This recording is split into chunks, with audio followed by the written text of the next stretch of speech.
Hi అండి, welcome to వైడీజే education channel.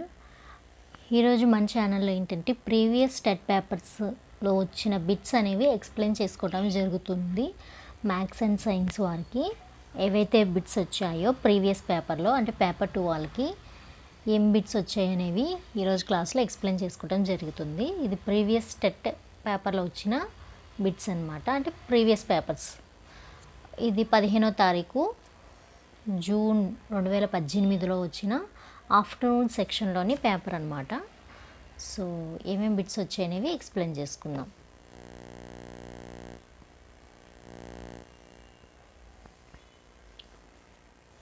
First one, శిశు వికాసం పెడగాగిలో వచ్చిన బిట్స్ చూద్దాం. ఇక్కడ ఏంటంటే ఫస్ట్ బిట్, వ్యక్తి అనువంశికత లక్షణాల్లో సహజంగా సంభవించే పరిమాణాత్మక గుణాత్మక మార్పులను సూచించే అంశం.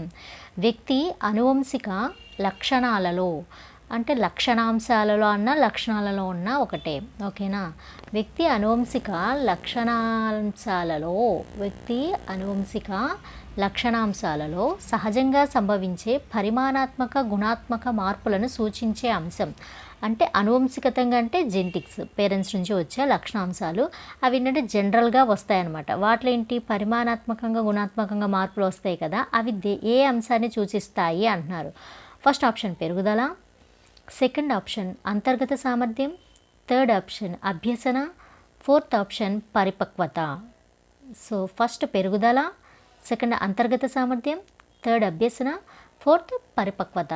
సో ఇక్కడ ఏంటంటే వ్యక్తి అనువంశికత లక్షణాల్లో సహజంగా సంభవించే పరిమాణాత్మక గుణాత్మక మార్పులను సూచించేది ఏంటంటే పరిపక్వత వచ్చినప్పుడు మాత్రమే అతను పరిమాణాత్మకంగాను అలాగే గుణాత్మకంగాను కూడా తన బాడీలో మార్పులు అనేవి కనిపిస్తాయి. అదే దేనివల్ల వస్తుంది? అనువంశికత లక్షణాంశాలలో జనరల్గా వస్తుంది అన్నమాట, ఓకేనా.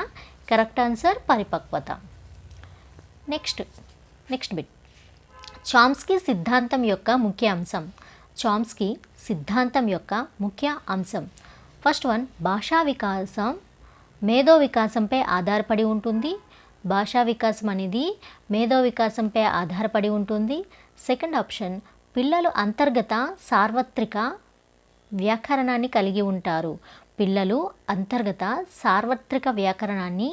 ఉంటారు. థర్డ్ ఆప్షన్, భాషా వికాసం పిల్లలు పొందే పునర్బలాల మీద ఆధారపడి ఉంటుంది. భాషా వికాసం అనేది పిల్లలు పొందే పునర్బలం మీద ఆధారపడి ఉంటుంది. ఫోర్త్ ఆప్షన్, పిల్లలు తల్లిదండ్రులను ఇతరులను పరిశీలించడం ద్వారా భాషను పొందుతారు.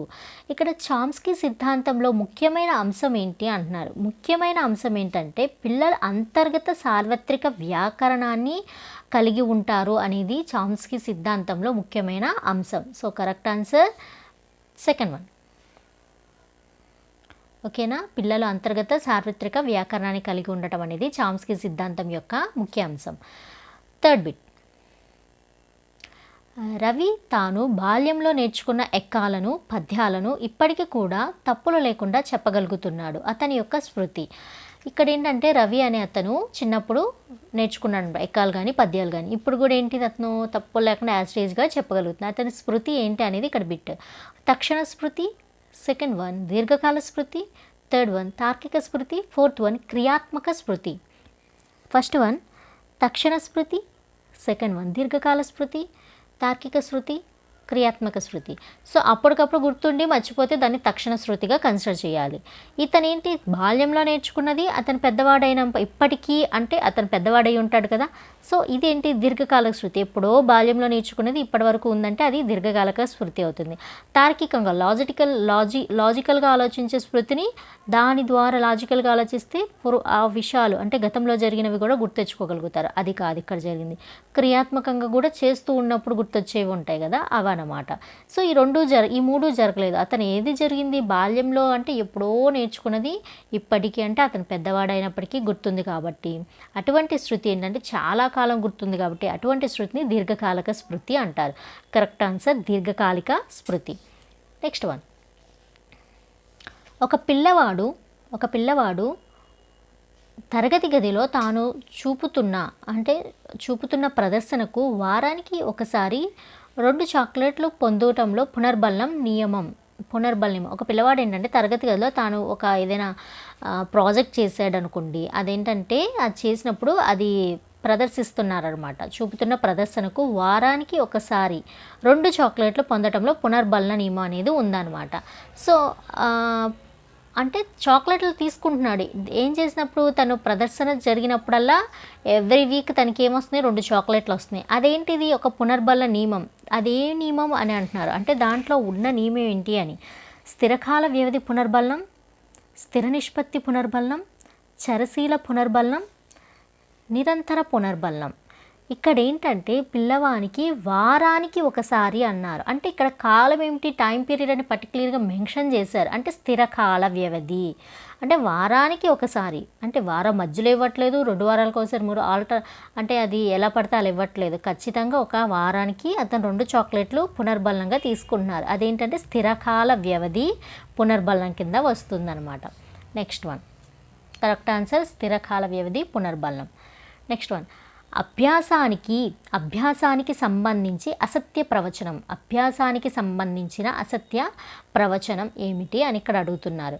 అభ్యసన ప్రవర్తన మార్పులకు దారితీస్తుంది. అభ్యసనం దేనికి దారితీస్తుందండి? ప్రవర్తనలో మార్పులకు దారితీస్తుంది. సెకండ్ వన్ అభ్యసన ఉద్దేశపూర్వకమైనది మరియు లక్షణ ఆధారితమైనది. అభ్యసన ఉద్దేశపూరితమైనది అట్ ద సేమ్ టైం లక్ష్య ఆధారితమైనది. థర్డ్ వన్ అభ్యసన పుట్టుకతో ప్రారంభమై మరణించే వరకు కొనసాగుతుంది. పుట్టుకతో ప్రారంభమై మరణించే వరకు కొనసాగుతుంది అభ్యసన అంటున్నారు. ఫోర్త్ వన్ అభ్యసన ద్వారా వచ్చే ప్రవర్తన మార్పులు తాత్కాలికమైనవి. ఇక్కడ ఏమడిగారు క్వశ్చన్? అభ్యసనకు సంబంధించి ఆర్ అభ్యాసానికి సంబంధించి అసత్య ప్రవచనం కరెక్ట్ కానిది అంటున్నారు. అభ్యసన ప్రవర్తనలో మార్పుకు దారితీస్తుంది అనేది కరెక్ట్ అనమాట. అలాగే అభ్యసనం ఏంటి? ఉద్దేశపూర్వకమైనది మరియు లక్ష్యాల ఆధారిత. అంటే మనం ఏదో అభ్యసించామంటే ఒక ఉద్దేశంతో అభ్యసిస్తాం, అలాగే ఒక గోల్ అనేది పెట్టుకుంటాం, దాని ఆధారితంగానే మనం అభ్యసనం అనేది కొనసాగిస్తాం. సో ఇది కరెక్టే. థర్డ్ వన్ వచ్చేసి అభ్యసనం అనేది పుట్టుకతో ప్రారంభమై మరణించే వరకు కొనసాగుతుంది. ఎస్, అభ్యసనం అనేది 1 రోజు 2 రోజులతో వచ్చేది కాదు. మనం పుట్టినప్పటి నుంచి చనిపోయే వరకు మనిషి అన్నవాడు ప్రతిదీ నేర్చుకుంటూనే ఉంటారు. అభ్యసనం జరుగుతూనే ఉంటుంది. ఫోర్త్ వన్ అభ్యసన ద్వారా వచ్చే ప్రవర్తన మార్పులు తాత్కాలికమైనవి అన్నారు. నో, అభ్యసన ద్వారా వచ్చే ప్రవర్తన మార్పులు శాశ్వతమైనవి. సో అసత్య ప్రవచనం ఏంటి ఇక్కడ? ఫోర్త్ వన్ అభ్యసన ద్వారా వచ్చే ప్రవర్తన మార్పులు తాత్కాలికమైనవి అనేది అసత్య ప్రవచనం. కాబట్టి ఇక్కడ వచ్చిన క్వశ్చన్కి ఇది correct answer. Next one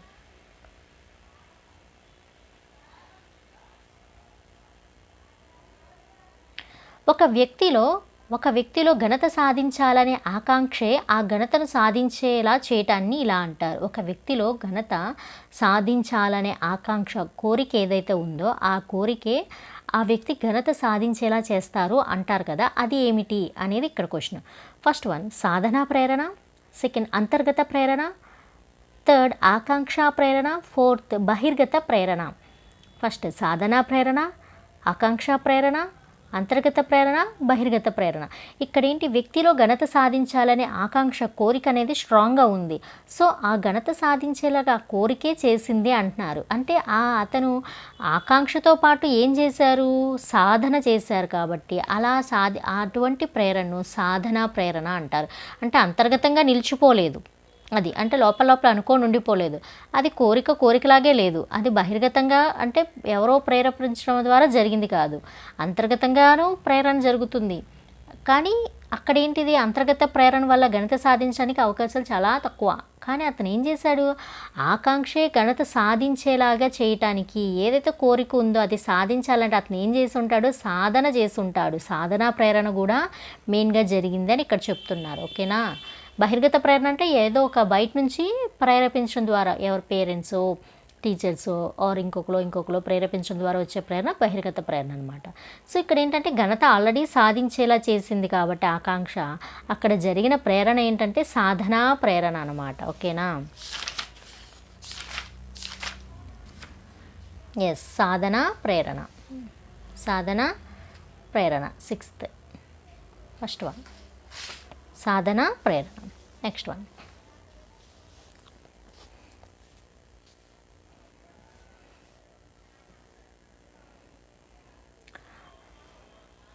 one గత అభ్యసనం ప్రస్తుత అభ్యసన విషయాల పునర్బలనకు ఆటంకం కలిగించడం అనేది.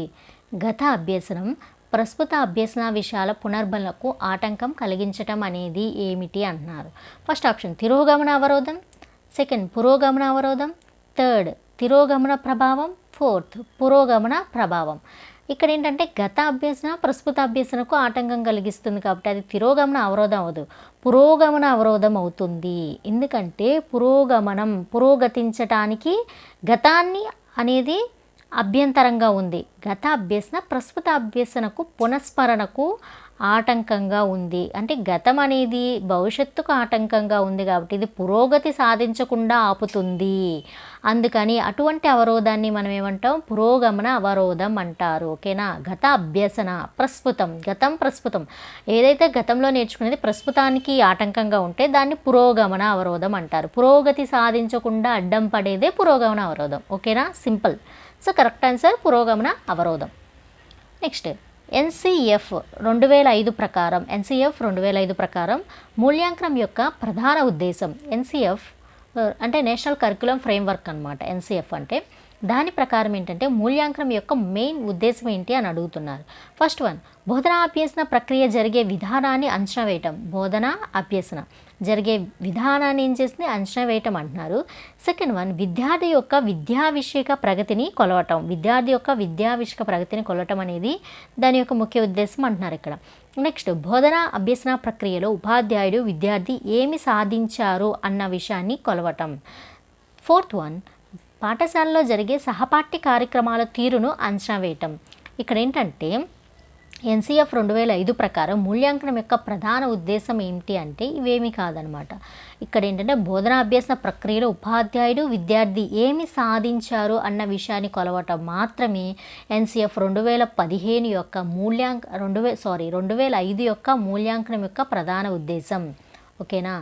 ఎన్సిఎఫ్ నేషనల్ కరికులం ఫ్రేమ్వర్క్ 2005 ప్రధాన ప్రకారం ఏంటంటే మూల్యాంకనం యొక్క ప్రధాన ఉద్దేశం ఏమిటి అంటే ఏంటిది, బోధనా అభ్యాస ప్రక్రియలో ఉపాధ్యాయుడు విద్యార్థి ఏం సాధించారన్న విషయాన్ని కొలవటం మాత్రమే దాని యొక్క ప్రధాన ఉద్దేశం. దేని యొక్క, ఎన్సిఎఫ్ 2005 యొక్క ప్రధాన మూల్యాంకనం యొక్క ప్రధాన ఉద్దేశం. నెక్స్ట్ వన్, ఉపాధ్యాయుడు 10వ తరగతి ఉత్తీర్ణులైన విద్యార్థులకు వారి అభిరుచులకు సామర్థ్యాలకు అనుగుణంగా ఏ కోర్సు అందుబాటులో ఉన్నాయో తెలియజేయటం అనేది. ఉపాధ్యాయుడు 10వ తరగతి పాస్ అయిన స్టూడెంట్స్ ఉంటారు కదా, వాళ్ళు వచ్చి అడుగుతారు టీచర్స్ని, మేడం ఏ కోర్స్ తీసుకోవాలి ఏంటి సార్, అయితే సార్స్ ఎలా ఉండాలి ఏంటి అని అడుగుతారు, ఖచ్చితంగా అడుగుతారు 10th క్లాస్ పిల్లలు వాళ్ళు వెళ్ళిపోయే ముందు. సో అప్పుడేంటి మనం ఏం చేస్తాం, వాళ్ళకి ఉత్తీర్ణులు అయ్యారు కాబట్టి వాళ్ళు 10th పాస్ అయ్యారు కాబట్టి వాళ్ళకి ఏం చెప్పాలి, వాళ్ళ అభిరుచులు సామర్థ్యాలకు అనుగుణంగా ఏ కోర్సు అందుబాటులో ఉన్నాయో తెలియజేస్తాం అనేది మనం చేస్తూ ఉంటాం. అవునా. సో నువ్వు ఈ పర్టికులర్ సబ్జెక్ట్లో బాగా ఉంటావు కాబట్టి ఇది తీసుకో, ఈ కోర్స్ చేస్తే ఫ్యూచర్ ఇలా ఉంటుంది, ఇదైతే బాగుంటుంది అదైతే బాగుంటుంది అని వాళ్ళకి గైడెన్స్ అనేది ఇస్తాం. ఇది ఎటువంటిది అనేది ఇక్కడ అడుగుతున్నారు. ఫస్ట్ వన్, ఉద్యోగిక మార్గదర్శకత్వం, సెకండ్ వ్యక్తిగత మార్గదర్శకత్వం, థర్డ్ విద్యాపరమైన మార్గదర్శకత్వం, ఫోర్త్ వన్ సమూహ మార్గదర్శకత్వం. సో ఇక్కడ ఏంటంటే 10th క్లాస్ పాస్ అయ్యారు, జస్ట్ వాళ్ళు 10th అనేది పాస్ అయిన పిల్లలు మన దగ్గరికి వస్తారు మాట్లాడటానికి తర్వాత ఇది అదే అని. అప్పుడు వారి అభిరుచులు, మేడం ఇది వాళ్ళ అభిరుచులు ఆల్రెడీ మనకు తెలుసు, ఎందుకని వాళ్ళు చూస్తూ ఉన్నాం కాబట్టి. వాళ్ళ క్లాసెస్ చెప్పేటప్పుడు కానీ వాళ్ళు మామూలు కోకరికులర్ యాక్టివిటీస్లో పార్టిసిపేట్ చేసినప్పుడు వాళ్ళ అభిరుచులు సామర్థ్యాలని మనకు తెలుసు. వాటికి అనుగుణంగా వాళ్ళకి ఏం చెప్తాం మనం, ఏ కోర్సు అందుబాటులో ఉన్నాయో తెలియజేయటం అనేది వాళ్ళకి చెప్తూ ఉంటాం. సో అది ఏ విధమైనది అని ఇక్కడ అడుగుతున్నారు. ఏ విధమైన మార్గదర్శకత్వం అంటే విద్యాపరమైన మార్గదర్శకత్వం అనమాట. ఓకేనా. ఎందుకని వాళ్ళు కోర్సు నేర్చుకోవటానికి అడుగుతున్నారు కానీ ఉద్యోగం విషయంలో అడగట్లేదు.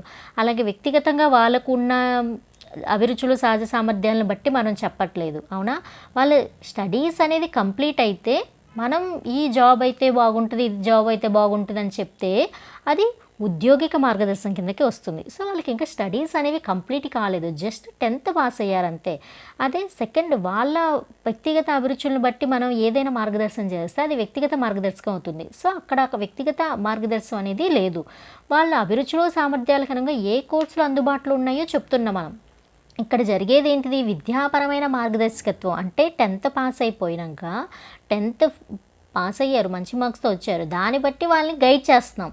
సో ఇది ఏ పరమైన మార్గదర్శకం అవుతుంది? విద్యాపరమైన మార్గదర్శకం అవుతుంది. సమూహ మార్గదర్శకం గ్రూప్గా చెప్పట్లేదు, ఎవరి ఇండివిజువల్స్ వాళ్ళవే, ఎవరి అభిరుచులు వాళ్ళవే, అవునా? సో ఒకరికి నచ్చి అభిరుచి ఒక పర్టికులర్ కోర్సులో ఒక పర్టికులర్ సబ్జెక్టులో అభిరుచి ఉంటుంది, అది వేరే వాళ్ళకు ఉండదు. వాళ్ళ ఎవరి సహజ సామర్థ్యాలు వారికి ఇండివిజువల్గా ఉంటాయి. కాబట్టి ఇక్కడ విద్యాపరమైన మార్గదర్శకత్వం జరుగుతుందని ఎటువంటి సమూహ మార్గదర్శకత్వం జరగట్లేదు. సమూహం అంటే గ్రూప్ ఆఫ్ పీపుల్కి ఒకేసారి మనం మార్గదర్శకత్వం చేయట్లేదు. కాబట్టి ఇక్కడ కరెక్ట్ ఆన్సర్ విద్యాపరమైన మార్గదర్శకత్వం.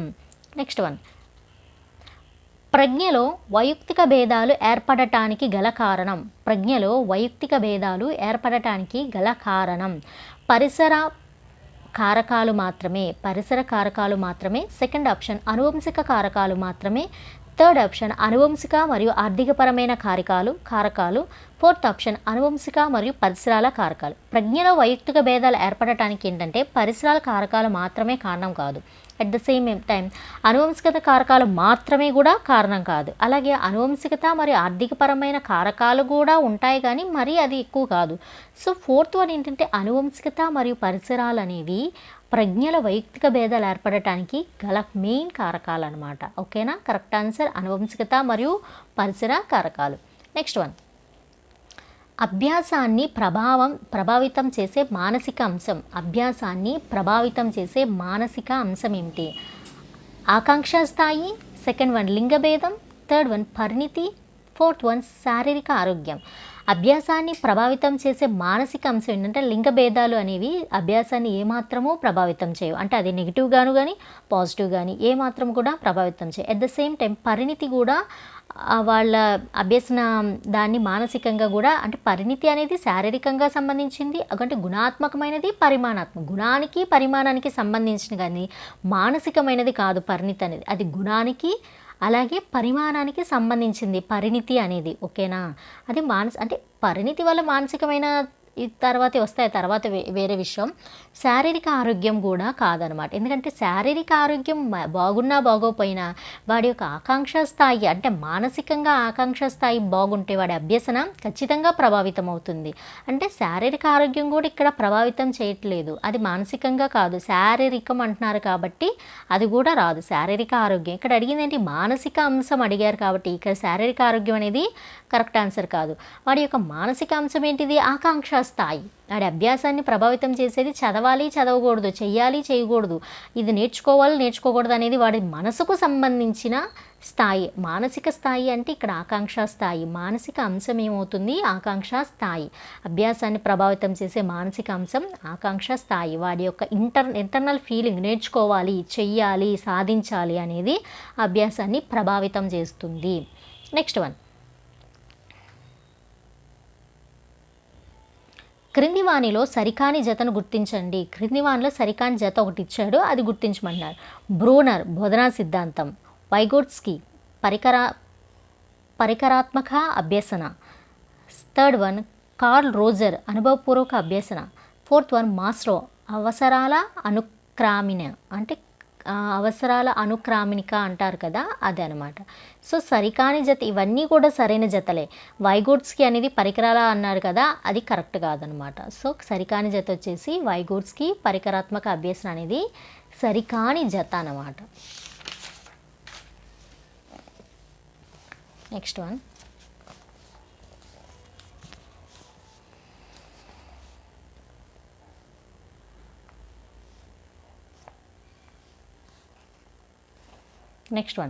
పిల్లల భావాలకు ప్రాధాన్యత ఇస్తూ వారిలో ప్రేరణ కలిగిస్తూ తనలో సమానంగా పాఠశాల కార్యక్రమాలు పాల్గొనేలా చేసే ఉపాధ్యాయుని నాయకత్వ శైలి. ఇక్కడ ఏంటంటే పిల్లల్లో ఆలోచనలు అలాగే భావనలకు ఏం చేస్తున్నారు, ఇక్కడ ఇంపార్టెన్స్ ఇస్తున్నారు టీచర్ అనేవాడు. అలాగే వాళ్ళ ప్రేరణను కలిగిస్తూ సమానంగా సమానంగా పాఠశాల కార్యక్రమాల్లో పాల్గొనేలాగా చేసే ఉపాధ్యాయుని నాయకత్వ శైలి ఏమిటి అనేది ఇక్కడ అడుగుతున్నారు. అనుమతిపూర్వక నాయకత్వం, నిర్దేశిక నాయకత్వం, థర్డ్ వన్ సహభాగి నాయకత్వం, జోక్యరహిత నాయకత్వం. అనుమతిపూర్వకం అయితే కాదు, ఎందుకంటే అక్కడ అనుమతి తీసుకోవట్లా, నిర్దేశించట్లే ఇదే చెయ్యి అదే చెయ్యి అలాగే ఉండి ఇలాగుండా నిర్దేశం లేదు. అక్కడ ఏంటంటే సహభాగి నాయకత్వం అనమాట, జోక్యరహిత కూడా కాదు. ఎందుకని వాడు ఒక టీచర్ అనేవాళ్ళు జోక్యం చేసుకోవట్లేదు అంటే ఇక్కడ జోక్యం చేసుకోకపోతే జోక్యరహిత అనేది వచ్చింది. ఇక్కడ ఏం చేస్తున్నారు, జోక్యం చేసుకుంటున్నారు, వాళ్ళ ఆలోచనలకు భావాలకు ఇంపార్టెన్స్ ఇస్తున్నారు అక్కడ టీచర్ అనేవాళ్ళు. తనతో సమానంగా అంటే ఇక్కడ సహభాగి నాయకత్వం, సమానంగా సహభాగి, ఓకేనా, వారితో ప్రేరణ కలిగించడానికి తనతో సమానంగా పాఠశాల కార్యక్రమాల్లో తను ఏం చేసినా టీచరు పక్కన పిల్లలు అనే వాళ్ళని పక్కన పెట్టుకుంటున్నారు వాళ్ళ ఆలోచనలకు భావాలకు తగిన విధంగా. సో ఇక్కడ కరెక్ట్ ఆన్సర్ వచ్చేసి సహభాగి, తనతో సమానంగా వచ్చింది కాబట్టి అక్కడ నాయకత్వ శైలి ఏంటండి, సహభాగి నాయకత్వం. నెక్స్ట్ వన్, కళాశాలకు వచ్చిన తర్వాత ఇంట్లో గ్యాస్ స్టవ్ సరిగ్గా ఆర్పివేశానా లేదా, ఇంటికి తాళం సరిగ్గా వేశానా లేదా అని పదే పదే ఆలోచనలు చేస్తున్న వ్యక్తి మానసిక రుగ్మత. ఇక్కడ ఏంటంటే ఆల్రెడీ కళాశాలకు వచ్చేసారు, అంటే ఏదో ఒక ఆఫీస్కో కాలేజ్కో స్కూల్కో సంథింగ్ వెళ్ళిపోయారు ఆ వ్యక్తి అనేవాళ్ళు. ఆ తర్వాత కూడా ఏం చేస్తున్నారు, ఇంట్లో గ్యాస్ స్టవ్ సరిగ్గా ఆర్పేసానా లేదా, ఇంటికి తాళం సరిగ్గా వేసానా లేదా అని పదే పదే ఆలోచన చేస్తున్నారు. ఆ వ్యక్తి యొక్క అదొక మానసిక రుగ్మత. సో అది ఎటువంటి మానసిక రుగ్మత అనేది ఇక్కడ క్వశ్చన్ అనమాట. మనోవిక్షిప్తులు, దౌర్బల్య ప్రతిచర్యలు, సామాన్య వ్యాకులత, అనియంత్రిత నిర్బంధక నాడీ రుగ్మత. సో ఇదేంటంటే అనియంత్రిత అంటే ఆ నియంత్రణ ఉండదు, నిర్బంధం కూడా ఉండదు, అది ఒక నాడీ రుగ్మత అనమాట. నియంత్రణ ఉండదు, వెళ్ళి చూసుకునేంత వరకు అది ఆ ఆలోచన అనేది కంట్రోల్ అవ్వదు. ఇక్కడ గ్యాస్ స్టవ్ ఆల్రెడీ కట్టేస్తారు కానీ పదే వస్తాయి. ఒకసారి కట్టేసానని ఎవరైనా చెప్పినా, కాల్ చేసో ఎలాగోలా సమాచారం తెలుసుకున్నా అది అనియంత్రంగా వస్తూనే ఉంటుంది. నిర్బంధం, దానికి బంధించడం అనేది కాదు. అంటే ఎవరైనా వచ్చి గ్యాస్ స్టవ్ కట్టేసావు పర్లేదు అని చెప్పినా, ఇంటికి తాళం సరిగ్గానే వేసావు అని చెప్పినా అది కంట్రోల్ అవ్వదనమాట, నిర్బంధం అనేది ఉండదు, అది ఒక నాడీ రుగ్మత అనమాట. సో ఇలా పదే ఇలాంటివి వస్తే అటువంటి దాన్ని అనియంత్రిత నిర్బంధ నాడీ రుగ్మతగా కన్సిడర్ చేస్తారు. సో కరెక్ట్ ఆన్సర్ అనియంత్రిత నిర్బంధక నాడీ రుగ్మత. నెక్స్ట్ వన్, సురేష్ అనే వ్యక్తిని చదవమన్నప్పుడు సరిగ్గా చదవలేడనమాట. ఇతరులు చదివినది కూడా సరిగ్గా అర్థం చేసుకోలేడు. ఇతనికి ఉన్న అభ్యసన వైకల్యం. సురేష్ను చదవమన్నప్పుడు సరిగ్గా చదవలేడు, అలాగే ఇతరులు చదివినది కూడా సరిగ్గా అర్థం చేసుకోలేడు అనమాట. అతనికి ఉన్న అభ్యసన వైకల్యం ఏమిటి అని ఇక్కడ అడుగుతున్నారు. Dysgraphia, dyslexia, dyscalculia, dysphasia. ఇక్కడ ఏంటంటే అతను సరిగ్గా చదవలేకపోతున్నాడు కాబట్టి అక్కడ ఉన్న అభ్యసన వైకల్యం డిస్లెక్సియా. ఇక్కడ తర్వాత మనం క్లాస్లో వీటి గురించి క్షుణ్ణంగా చెప్పుకుందాం అనమాట, ఓకేనా. ఏదే మనం లెక్కలకి సంబంధించినది అయితే అది డిస్కాలిక్యులే అవుతుంది, ఓకేనా. ఇక్కడ ఏంటిది, చదవనప్పుడు సరిగ్గా చదవలేకపోతున్నాడు కాబట్టి డిస్లెక్సియా అనేది అభ్యసన వైకల్యం అనమాట. నెక్స్ట్ వన్, క్రింది వానిలో మానసిక చలనాత్మక రంగానికి సంబంధించనిది. ఇక్కడ మానసిక చలనాత్మక రంగానికి సంబంధించని దానిని అడుగుతున్నారు. ఏంటిది అది? అనుకరణ, స్వాభావీకరణ, మూల్యాంకనం, హస్తలాఘవం.